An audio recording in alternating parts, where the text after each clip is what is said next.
fiction.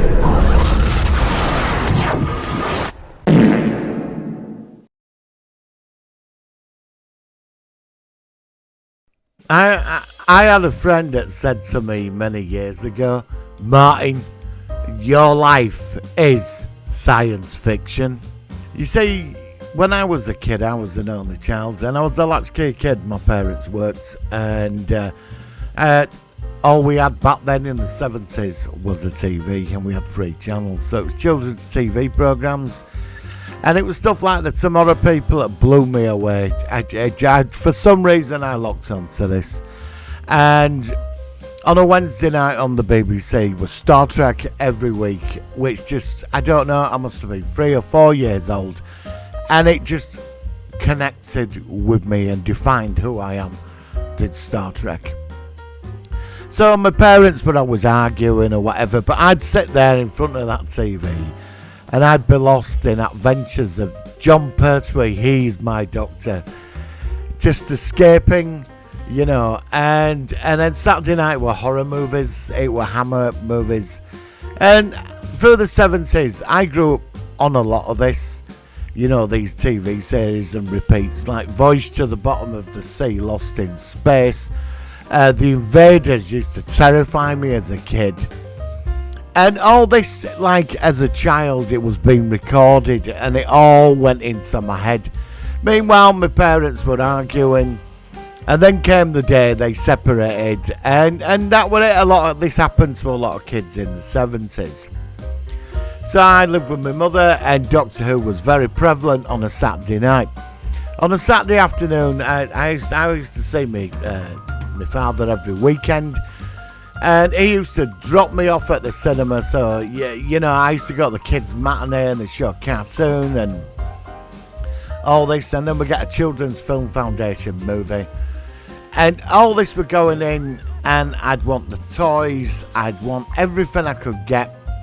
And as I were growing up, all this were going in. I never liked going outside playing football. I wasn't one of them kids. It was all science fiction, comics, Spider-Man, the Fantastic Four, the Avengers, Superman, Batman, all these things. I was surrounded by it. Christmas, I got a UFO Interceptor for Christmas and a Shadow Mobile. Every year, I remember my dad tried getting me into DIY toys, you know, like buildings. I wasn't interested. He bought me a toy drill for balsa wood. It was a kid. I were outside, I had a little battery pack. I were outside thinking it was a ray gun. Science fiction and fantasy defined who I am. And this is what I'm talking about in this documentary, about my journey into science fiction. From collecting conventions, going to fan clubs, joining groups, having a whole social life, even a girlfriend that was into science fiction. All these crazy times that he's brought so much into my life, all the way until I became a YouTuber and started doing a podcast. Even when I was doing radio, I had a show based around pop culture and science fiction. So come and join me on this journey. When I first saw Captain Kirk on the screen, do you remember that shot of the Enterprise shooting across the TV? David Vincent driving to his cafe bar and he sees a flying saucer. Will, Henry and Beanpole fighting the tripods. Thursday night with a $6 million man. Steve Austin in slow motion. And it went on, and these things were coming. In the 80s we got V when Diana ate the guinea pig, and all through it all was the Doctor Who. Every Saturday Tom Baker came. I remember seeing John Pertwee regenerate after the spiders, and I was so gutted. I'd lost my doctor, but in came a new doctor, and science fiction defined moments in my life. When Pertwee regenerated, my parents divorced. My mother met somebody else, and all of it's been worth it. I had 2 fantastic younger brothers, and I used to take them to the Star Trek fan club with me once a month. They didn't want to go, but they went, and they found it fascinating. And they got into their own versions of science fiction. My brother's a gamer, my other brother watches the films.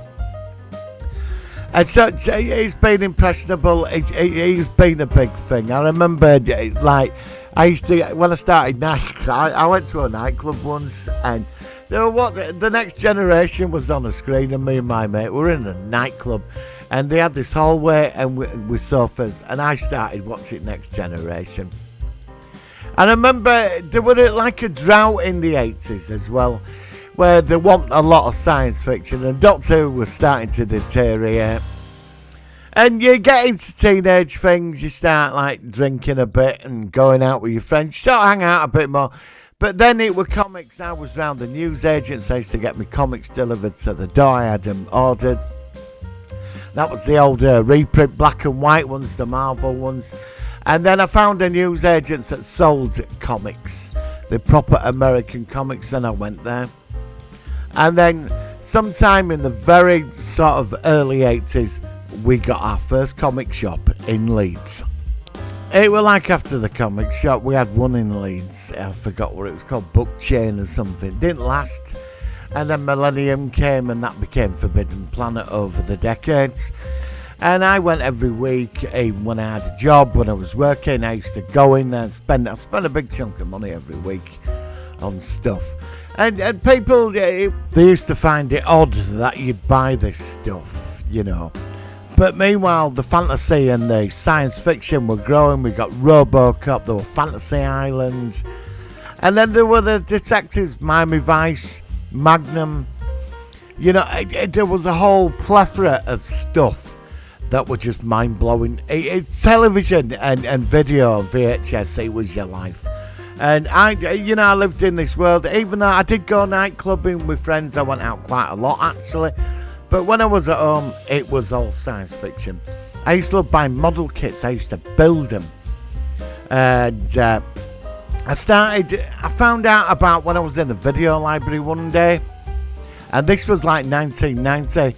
There was a poster in the corner, and it was shining like a big gold sign, Star Trek fan group.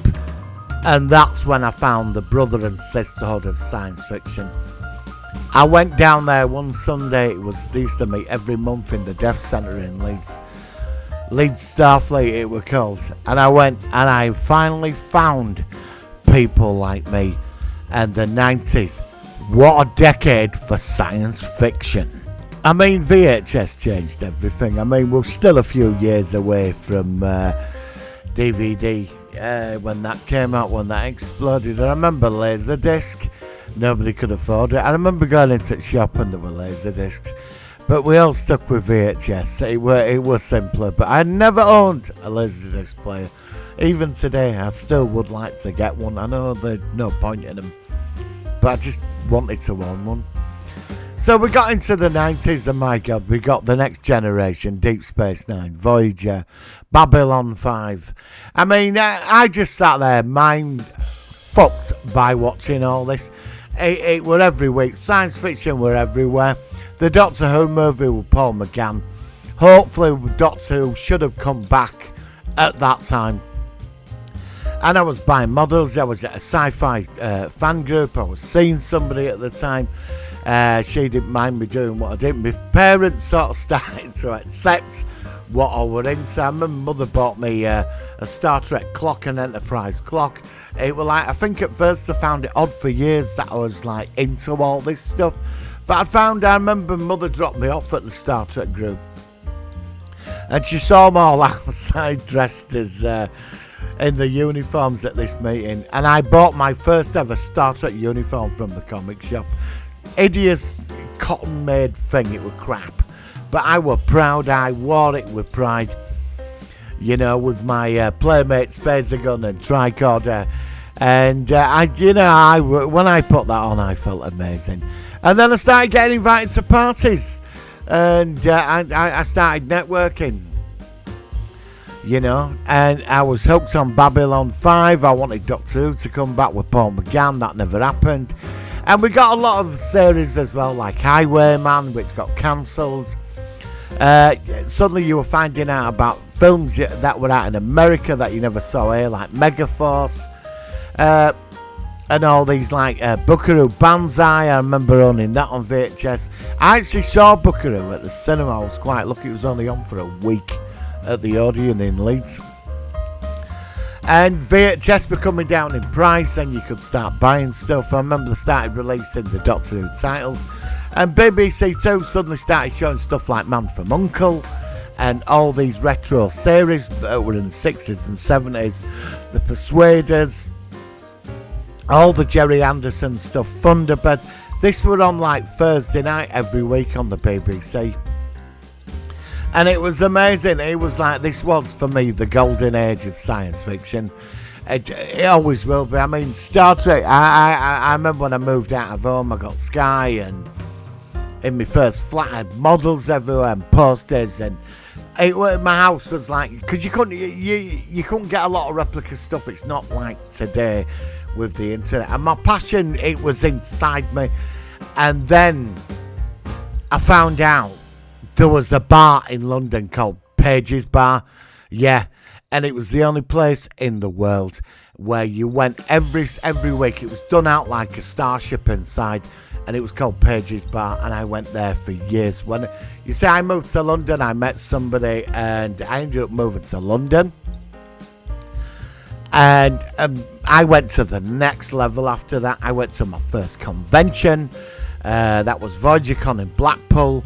And I've been to like small things in Leeds. We had a sci-fi fair once every 2 months. And that was it. You know, that's all we had. And suddenly I went to my first big convention and it was mind-blowing.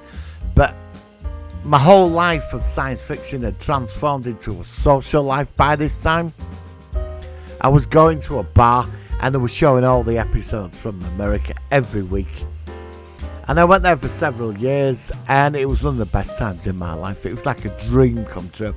And it just drove you, and you met so many people like yourself. You know, you want no longer sort of like an outcast anymore. Do you know what I mean? Because when you started growing up with it in the 80s, and then by the 90s with this big renaissance of science fiction, all the new stuff, you made connections by this time. Your life was embedded into science fiction, because all my friends today, everybody know, they're all into it, and I'm going to go into this shortly. But the thing about science fiction is, like, all good things come to an end. Pages closed, Star Trek waned, we all moved into different things. I went to more conventions by this time. I was focused, my collecting was on all-time high. I was buying life-size stuff and selling collections and rebuying them and selling them, meeting people and going to film fairs and comic marts and conventions, cinema premieres. And then I got into YouTube. Science fiction, it comes in different phases in your life. You know, I've lived, I've lost, I've loved, and it's always been there in the background, even through when the bad times have come and the good times have come. Science fiction's always been that stability point for me, you know. And like my friend said to me all them years ago, Martin, your life is science fiction. I just want to get my journey across, and it's still going on. I'm 55. I still go to comic marts. I don't go to as many cons now, and I've got a few costumes, and I'm going to one this week. I'm off to a Star Wars con on Saturday. It's only a one-day event. But I'm still buying the odd thing. I still collect. I still meet people. I know people. All my friends. You know, and I'm dedicating this to my friends as well. You know, like John, Stan, Ash, Brian. These are all people I've met. My ex-partner who I used to go to Pages with. And all the other people I've met. My YouTube channel, Cokelud. With a podcast and the radio days, everything. Science fiction has always been there. People used to think I were odd. Is he a bit like, is he living in the past with all the fantasy? But no, it's who I am. Science fiction defined who I am today on this amazing journey with this thing. Through the good and bad times, it has been there all my life, and it's still going on. And in 2022, we are living the nirvana of science fiction. Marvel, DC, Star Wars series, Netflix, podcasts, YouTube. I mean, it's just endless. The fan base is merged into the culture, and it's now called pop culture. So I will see you on the next video. I hope you enjoyed this. I just wanted to share my journey of science fiction and how it's played a big part in my life. So I'll see you on the other side of the new frontier. Live long and prosper.